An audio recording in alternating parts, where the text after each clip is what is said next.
رجال ظلمة لا يقدرون للمرأة قدرا ولا يقيمون لها وزنا ولا يعرفون لها حقا.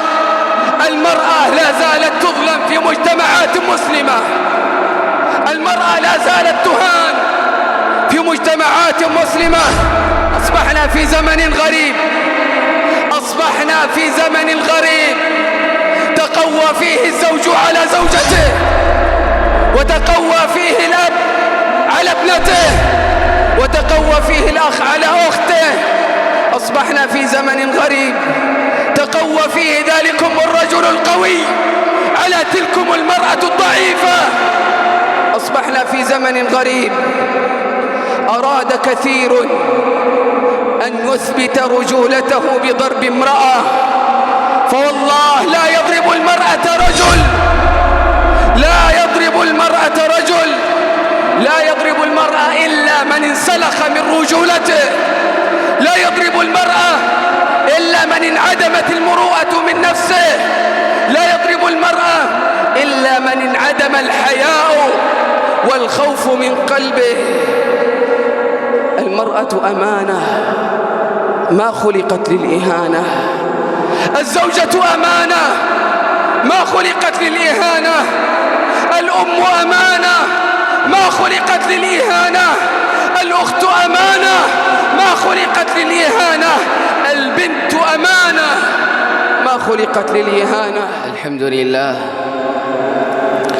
الحمد لله الذي قدم من شاء بفضله وأخر من شاء بعدله، وأغنى من شاء بعلمه، وأفقر من شاء بحكمته، وعذب من شاء بغضبه وسخطه وناره، وتاب على من شاء بمغفرته وحلمه. لا يعترض عليه ذو عقل بعقله، ولا يسأل عن علة فعله، يطاع فيشكر ويعصى فيغفر، ويجيب دعوة المضطر ويكشف الضر. وأشهد أن لا إله إلا الله وحده ربي لا شريك له، وأشهد أن محمدًا عبده ورسوله وصفيه من خلقه وخليله. نشهد أنه قد بلغ الرسالة وأدى الأمانة ونصح لهذه الأمة، وكشف الله به الغمة. تركنا على المحجة البيضاء ليلها كنهارها سواء، لا يزيغ عنها إلا هالك، ولا يتبعها إلا كل منيب سالك. جعلني الله وإياكم من المنيبين السالكين. أما بعد، عباد الله، اتقوا الله سبحانه وتعالى، اتقوا ربي سبحانه وتعالى القائل في كتابه الكريم: واتقوا يوما ترجعون فيه إلى الله، واتقوا يوما ترجعون فيه إلى الله ثم توفى كل نفس ما كسبت وهم لا يظلمون. يا أيها الذين آمنوا اتقوا الله وقولوا قولا سديدا يصلح لكم أعمالكم ويغفر لكم ذنوبكم، ومن يطع الله ورسوله فقد فاز فوزا عظيما.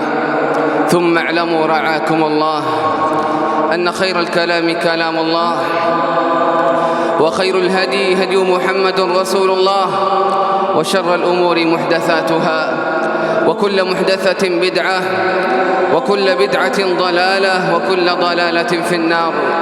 أجارني الله وإياكم من البدع والضلالات والنار. أما بعد، عباد الله، لقد سرنا في زمن بات أعداء الإسلام يرمون الإسلام بسهامهم، ويمكرون عليه بخططهم ومخططاتهم، فيتهمون الإسلام باتهامات باطلة وأخبار كاذبة.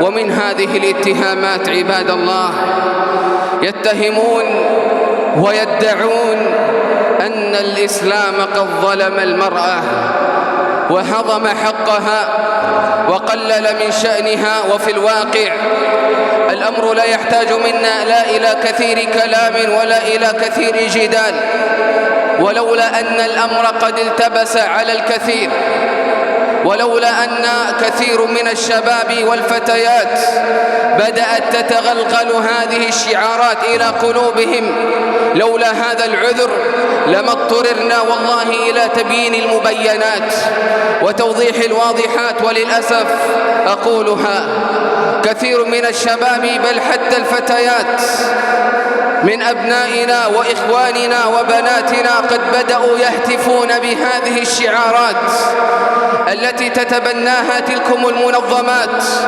وتبثها بين الشباب والفتيات، تلكم الشعارات التي ليس لها هدف إلا تشويه الإسلام، ليس لها هدف إلا تشويه الإسلام وأهله.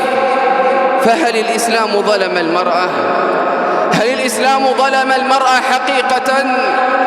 وهل هضم حقها وقلل من شأنها؟ الجواب لا، بل وألف لا، بل ثم لاء ولاء ثم لا.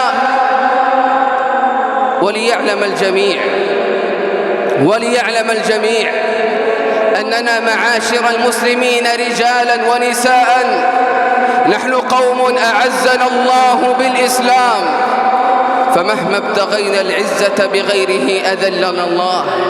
ليعلم الجميع صغارا وكبارا وذكورا وإناثا أن الإسلام قد كرم المرأة وأعز المرأة، أيما إعزاز، أيما تعزيز وأيما تكريم. كرم المرأة الإسلام قبل أن تولد. أي نظام من الأنظمة وأي دين من الأديان كرم الأنثى وكرم المرأة قبل أن تولد؟ إنه الإسلام. ثم يأتي حثالة يتهمون أن الإسلام ظلم المرأة. أقول لك الإسلام كرم المرأة قبل ولادتها.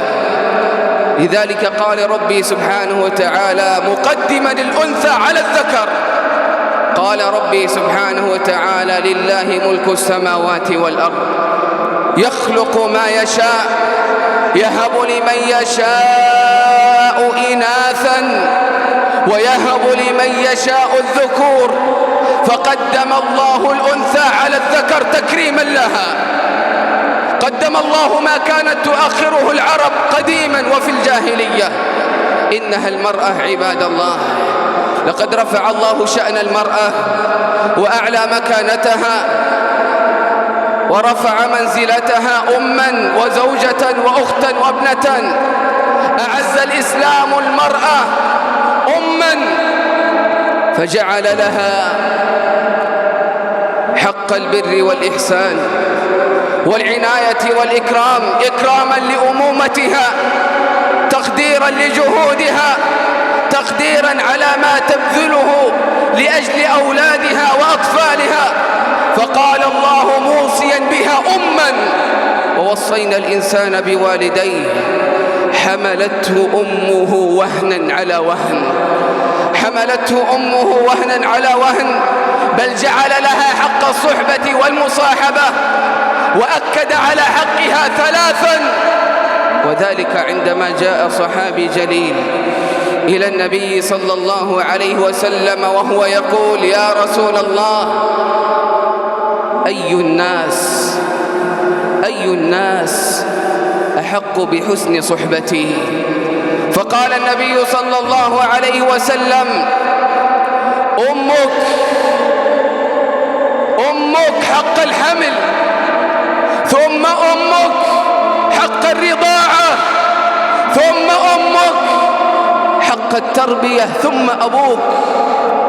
فأكد الله وأكد النبي صلى الله عليه وسلم على حق الأم 3 مرات. فأين أولئك الذين يدعون ويتهمون أن الإسلام ظلم المرأة؟ أعز الله المرأة زوجة، وأعز الإسلام المرأة زوجة، فجعل لها حقوقا عظيمة على زوجها حق النفقة وحق الكسوة وحق الإحسان وحق المعاملة. فقال ربي سبحانه وتعالى موصيا بها زوجة: وعاشروهن بالمعروف. فأين الناعقون الذين يدعون أن الإسلام ظلم المرأة؟ أعز الله سبحانه وتعالى وأعز الإسلام المرأة أختا وبنتا، فأوجب على وليها تربيتها ورعايتها والنفقة عليها، ورغب فيها إن كانت أختا بإكرامها والإحسان إليها، بل جعلها سفينة لك للنجاة من نار جهنم. قال عليه الصلاة والسلام في الحديث الصحيح: ليس أحد من أمتي يعول 3 بنات أو 3 أخوات فيحسن إليهن إلا كن له سترا من النار. الله أكبر! إلا كن له سترا من النار.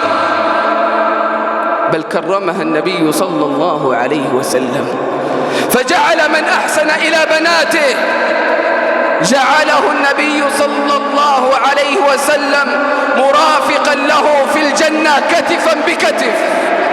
فقال النبي صلى الله عليه وسلم: من عال جاريتين حتى تبلغا جاء يوم القيامة أنا وهو كهاتين في الجنة، وضم بإصبعيه السبابة والوسطى. الله أكبر! أي تعظيم جعل الإسلام للمرأة! أين أولئك الناعقون الذين يتهمون أن الإسلام ظلم المرأة؟ أعز الإسلام المرأة وحافظ عليها، بل أوجب على الرجل أن يدافع عنها، وجعل الدفاع عن المرأة شرف تنال به أجر الشهادة. قال عليه الصلاة والسلام: من قتل دون دينه فهو شهيد، ومن قتل دون ماله فهو شهيد، ومن قتل دون عرضه وأهله فهو شهيد. فالدفاع عن المرأة شرف تنال به أجر الشهادة. الله أكبر! بالله عليكم، في أي دين وفي أي نظام وفي أي منهج تجد المرأة هذا التكريم؟ الله أكبر! يا له من إكرام ما أجمله، ويا له من تبجيل ما أحسنه وأعظمه. عباد الله، لقد كانت المرأة ذليلة فأعزها الإسلام، وكانت المرأة مهانة فأكرمها الإسلام، وكانت المرأة حقيرة فجاء الإسلام وجعل لها قامة وقيمة. الله أكبر!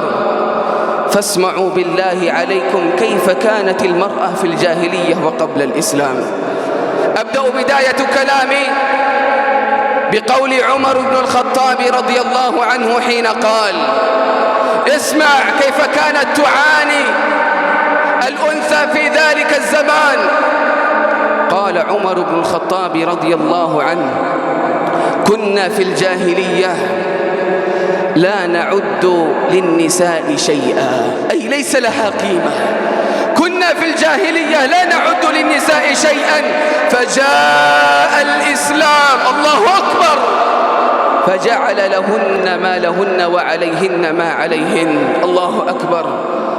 أتدري يا عبد الله كيف كانت المرأة قبل الإسلام؟ كيف كانت معاناتها؟ كيف كانت تعاني الأنثى قبل الإسلام؟ أعطيك معاناة المرأة قبل الإسلام والأنثى قبل الإسلام. برجل من الرجال جاء يقص قصته للنبي صلى الله عليه وسلم. جاء رجل من الصحابة رضوان الله عليهم حتى جلس إلى النبي صلى الله عليه وسلم، وبدأ هذا الرجل يبكي بكاء مريرا ومن شدة بكائه التفت إليه النبي صلى الله عليه وسلم فقال: ما بالك؟ ما لك تبكي؟ قال: يا رسول الله تذكرت شيئا. قال: وما تذكرت؟ قال: تذكرت عندما كنا في الجاهلية تزوجت امرأة فحملت مني، فسافرت إلى تجارتي وهي حامل قبل أن تلد. قال: فسافرت إلى تجارتي وعدت إليها بعد 6 سنوات. قال: فلما أتيت رأيت أن امرأتي قد أنجبت لي بنتا من أجمل ما خلق الله من البنات، وكان عمرها 6 سنوات. قال: فغاضت نفسي فقلت لأمها: جمليها وزينيها. فعلمت المرأة أنه يريد أن يقتلها، لأنه كان في الجاهلية إذا أراد الواحد أن يئد ابنته أو أن يقتل ابنته زينها وجملها. قال: فعلمت المرأة أنني أريد أن أقتلها. قال: فبدأت تزينها وتجملها وهي تبكي، فأخذتها من أحضانها وبدأت تبكي المرأة وتقول لي: يا فلان لا تضيع الأمانة، يا فلان لا تضيع الأمانة، يا فلان لا تضيع الأمانة. قال: فلم ألتفت لها ولم ألتفت إليها. قال: فأخذت ابنتي وهي في عمر الزهور، لا تدري أين ذاهب بها، لا تدري إلى أين ستذهب وماذا سأفعل بها. قال: فبحثت عن بئر لا يعرفه الناس حتى وقفت فوق البئر، فأخذت هذه الفتاة ورفعتها حتى ألقيها في البئر. قال: وإذا بهذه البنت تمسك بلحيتي وتقول: يا أبتي لا تضيع الأمانة، يا أبتي لا تضيع الأمانة. قال: فرحمتها لكنني تذكرت. ماذا تذكرت؟ قال: رحمتها لكنني تذكرت العار، لكنني تذكرت ماذا سيقول عني قومي. قال: فوالله رفعتها فألقيتها في البئر. قال: فتمسكت الفتاة بأطراف البئر بأصابعها. قال: فجئت بحجر فبدأت أدق بها أطراف أصابعها حتى سقطت في البئر، فبدأت تصيح وتصيح حتى غاب صوتها. يقول الراوي: فالتفت إلى النبي صلى الله عليه وسلم وإذا بلحيته قد اخضرت، وإذا بلحيته قد ابتلت. فقال النبي صلى الله عليه وسلم: والله لو أني أمرت أن أقيم حدا على أحد فعل فعلا في الجاهلية لأقمته عليك. الله أكبر. لا تسل عن الكره الذي تغلغل في قلوبهم في الجاهلية للمرأة، لا تسل عن حالهم وحال الواحد منهم إذا بشر بالأنثى. وإذا بشر بالأنثى يصف الله حالهم فيقول: وإذا بشر أحدهم بالأنثى ظل وجهه مسودا وهو كظيم يتوارى من القوم من سوء ما بشر به، أيمسكه على هون أم يدسه في التراب. كانت المرأة في الجاهلية وكانت الأنثى في الجاهلية تدفن وهي حية، وإذا الموءودة سئلت بأي ذنب قتلت.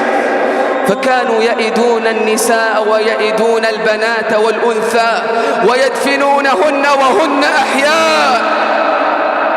كانت الأنثى ليس لها قيمة وليس لها حق الحياة في ذلك الزمان، فجاء الإسلام وجعل لها من الحياة نصيبا، وجاء الإسلام وجعل لها من اللا حياة حياة. الله أكبر. لقد كانت الأنثى في الجاهلية لا ترث درهما ولا دينارا، وإنما هم من يرثونها. كانت المرأة في الجاهلية يرثها الرجل كما يرث الواحد منا كرسيا أو طاولة، فجاء الإسلام وجعل لها نصيبا من الميراث. للرجال نصيب مما ترك الوالدان والأقربون، وللنساء نصيب مما ترك الوالدان والأقربون، مما قل منه أو كثر نصيبا مفروضا. لقد كانت المرأة في الجاهلية إذا حاضت تسجن في مكانها، وتسجن في مكان كالكلب. كانت المرأة في الجاهلية إذا حاضت لا تؤكل ولا تشارب ولا تجالس، لأنهم يعتبرونها نتنة نجسة. فجاء الإسلام ليسقط عنها كثيرا من الواجبات إذا حاضت. لقد كانت المرأة قبل الإسلام كان أبوها يختار لها ويفرض عليها ما يراه لها دون مراعاة لمشاعرها، شاءت أم أبت. فجاء الإسلام ليجعل لها حقا في الاختيار، وجاء الإسلام ليجعل لها حقا في أن يستأذن منها والأخذ بمشورتها. قال عليه الصلاة والسلام: لا تنكح البكر حتى تستأذن، لا تنكح البكر حتى تستأذن. قالوا: يا رسول الله وكيف إذنها؟ قال: أن تسكت. الله أكبر، الله أكبر. إذن فماذا تريد المرأة المسلمة بعد هذا التكريم والتبجيل؟ احمد الله يا أيتها المرأة أن جعلك الله أما أو أختا أو زوجة أو خالة أو عمة مسلمة، في أسرة مسلمة، في مجتمع مسلم، في محافظة مسلمة، في دولة مسلمة. احمد الله سبحانه وتعالى أن حفظ لك حقك ورفع من شأنك وأعلى منزلتك. عباد الله، بارك الله لي ولكم في القرآن العظيم، ونفعني وإياكم بما فيه من الآيات والذكر الحكيم. قلت ما سمعتم وأستغفر الله العلي العظيم لي ولكم فاستغفروه إنه هو الغفور الرحيم. الحمد لله، الحمد لله على إحسانه، والشكر له على توفيقه وامتنانه، وأشهد أن لا إله إلا الله تعظيما لشأنه، وأشهد أن محمدًا عبده ورسوله. أعلم أني قد أطلت عليكم في الخطبة الأولى، ولكن يا أيها الإخوة، الأمر مهم والأمر جلل. فلقد سمعنا في الخطبة الأولى كيف كانت المرأة قبل وبعد، كيف كانت المرأة قبل الإسلام، وكيف أصبحت المرأة بعد الإسلام. سمعنا دليلا واضحا وكلاما شافيا وكافيا على مكانة المرأة في الإسلام، وسمعنا كيف تعامل المرأة في الجاهلية قبل الإسلام. ولكن السؤال: هل تظن يا عبد الله أن زمن الجاهلية قد مضى وانقضى؟ لا والله، إن انقضى زمن الجاهلية فإن زمن الجاهلية قد خلف لنا رجال جهلة، قد خلف لنا رجال ظلمة لا يقدرون للمرأة قدرا، ولا يقيمون لها وزنا، ولا يعرفون لها حقا. المرأة لا زالت تظلم في مجتمعات مسلمة، المرأة لا زالت تهان في مجتمعات مسلمة. رجال لا يعرفون من الإسلام إلا اسمه، ولا يعرفون من القرآن إلا رسمه، فهم يشوهون الإسلام ويشوهون سمعة الإسلام. رجال ظلمة، رجال جهلة، لا يعرفون زوجاتهم وأمهاتهم وأخواتهم وبناتهم إلا عند أكلهم وشربهم، لا يعرفون زوجاتهم إلا عند شهواتهم، لا يعرفون زوجاتهم إلا عند غسيل ملابسهم. نعم، ومن الظلم عباد الله الذي يمارس في المرأة بل وفي مجتمعات مسلمة وللأسف أن تسب المرأة سب المرأة وشتمها، فتارة يشتمها وتارة يسبها وتارة ينتقص من حقها، بل يصل الحال أن يتعدى عليها بالضرب. نعم، أصبحنا في زمن غريب، أصبحنا في زمن غريب تقوى فيه الزوج على زوجته، وتقوى فيه الأب على ابنته، وتقوى فيه الأخ على أخته. أصبحنا في زمن غريب تقوى فيه ذلكم الرجل القوي على تلكم المرأة الضعيفة. أصبحنا في زمن غريب أراد كثير أن يثبت رجولته بضرب امرأة، فوالله لا يضرب المرأة رجل، لا يضرب المرأة رجل، لا يضرب المرأة إلا من انسلخ من رجولته، لا يضرب المرأة إلا من انعدمت المروءة من نفسه، لا يضرب المرأة إلا من انعدم الحياء والخوف من قلبه.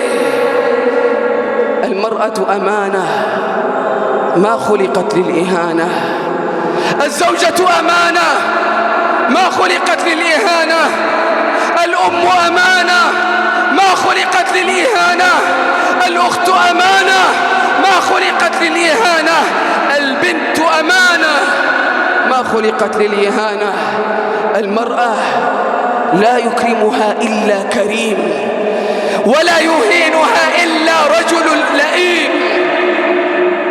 وللأسف اتصل علي في يوم من الأيام أخ من الإخوة، وأستأذنه أن أضع هذه القصة بين أيديكم. اتصل علي هذا الرجل يقول لي: يا سلطان. قلت: نعم. قال لي: هل يجوز أن يزوج الأخ أخته؟ قلت: لماذا وأين أبوها؟ أين أبوها؟ قال: أبوها موجود. قلت: إذن لا يجوز، لا يجوز ما دام أبوها على قيد الحياة، لا يجوز لك. قال: ولكن أباها يرفض أن يزوجها. قلت: ولماذا؟ قال: هكذا. قال: هكذا. قال: والله يتقدم لها الرجل تلو الرجل الكفء فلا يزوجها. تدري ماذا يقول لها؟ قلت: وماذا يقول لها؟ يقول لابنته: أنت مكانك عند الغنم، أنت مكانك عند الغنم، ما جعلها بين يديه إلا لتربي غنمه. قلت: أعوذ بالله. قال: والله يا سلطان أنه يتجرأ عليها بالضرب، لدرجة أن الفتاة عندما ترى أباها أمامها والله ترتعد فرائسها من شدة الخوف، من خوفها أن يضربها. قلت: أعوذ بالله. قال: هل تريدني أن أزيدك من الشعر بيتا ومن الألم ألما؟ قلت: أعوذ بالله. قال: والله العظيم بل يتجرأ أن يكويها بالنار، بل يتجرأ أن يكويها بالنار. هل رأيتم كيف تعاني المرأة وكيف تعاني الأنثى أما وزوجة وأختا وابنة؟ تعاني ما كانت تعاني في الجاهلية، لأنه لا زال في هذا الزمان أناس ورجال جهلة ظلمة لا يقدرون للمرأة قدرا ولا يعرفون لها حقا. ألم يسمعوا أن النبي صلى الله عليه وسلم يقول: أحرج عليكم حق الضعيفين، أحرج عليكم حق الضعيفين، المرأة واليتيم. ألم يسمعوا وصية الرسول في النساء؟ استوصوا بالنساء خيرا. ولكن يا رسول الله رجال ظلمة، رجال جهلة لا يعرفون من الإسلام إلا اسمه، ولا يعرفون من القرآن إلا اسمه رجال ظلمة ضيعوا الأمانة التي جعلها الله لهم وأمنهم الله إياها. فيا عباد الله أقول وأختم يا عباد الله، إن مقياس الرجولة تبدأ من داخل البيت. إذا أردت أن تعرف أي رجل على حقيقته، إذا أردت أن تعرف أي رجل على حقيقته ومعدنه، فاسأل عنه أهل بيته، لأنه هناك تكشف معادن الرجال. من داخل البيوت تعرف معادن الرجال.